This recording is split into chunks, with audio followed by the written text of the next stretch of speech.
Récemment, une amie m'a convaincu de regarder 100% physique.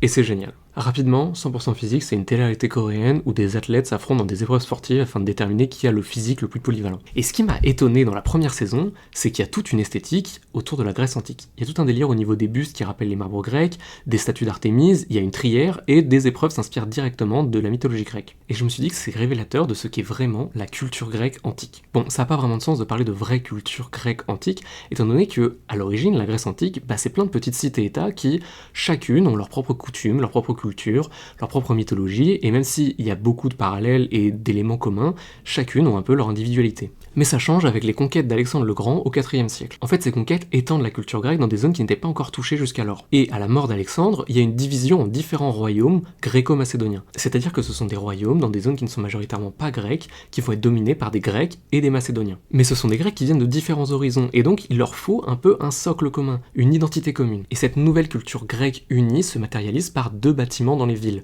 le théâtre et le gymnase. Le théâtre, c'est bien sûr le lieu de la tragédie et de la comédie, mais c'est aussi une manière de rassembler la population, et de faire des assemblées politiques ou religieuses, notamment pour les fêtes de Dionysos. Mais à cette époque, les rois ne sont pas très fans des assemblées qui peuvent contester leur pouvoir, et donc ils favorisent notamment le gymnase. Le gymnase a toujours été important dans la culture grecque. C'est bien sûr le lieu de l'éducation physique, mais à partir du IVe siècle, ça devient le lieu de l'éducation en général, et notamment de l'éducation grecque. Si un Égyptien va au théâtre et fréquente le gymnase, alors on peut commencer à le considérer de culture grecque. Le théâtre et le gymnase sont deux aspects essentiels de la culture grecque, et aujourd'hui c'est peut-être pas un hasard si on retient principalement leur mythe et leur culture du sport.